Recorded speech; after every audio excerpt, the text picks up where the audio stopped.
त्यानंतर नांदेडमधून एक धक्कादायक बातमी आहे। मुदखेडमध्ये एका जिल्हा परिषद शिक्षकानं 2 चिमुकल्या मुलांसह आत्महत्या केली आहे। थेट पुलावरून गोदावरी नदीपात्रात त्यानं कार झोकून जीवन संपवलेलं आहे। सुनील मोरे असं मृत शिक्षकाचं नाव आहे। ते हिमायतनगर तालुक्यात कार्यरत होते।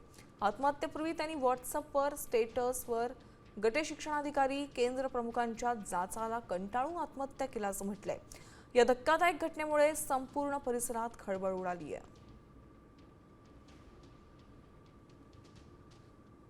एक व्यक्ती त्या गाडीमध्ये होता आणि त्याच्यासोबत 2 मुलं असण्याची शक्यता आहे, एवढं आम्हाला या ठिकाणी आल्याला कळालं। ज्या दुर्दैवी घटना घडलेल्या एक आदर्श शिक्षक म्हणून होते मोरे सर यांनी जे प्रकार आज घडलेला आहे त्यांच्यासोबत याला सर्वस्वी नांदेड येथील युवा मॅडम असतील फुटाणे मॅडम आणि हदगाव येथील माजी बिओ असतील फोले सर आणि जे इतर बाच्या असतील शिक्षण समिती यांनी जे त्रास त्यांना दिलेला आहे त्यातून हे घटना घडलेली आहे।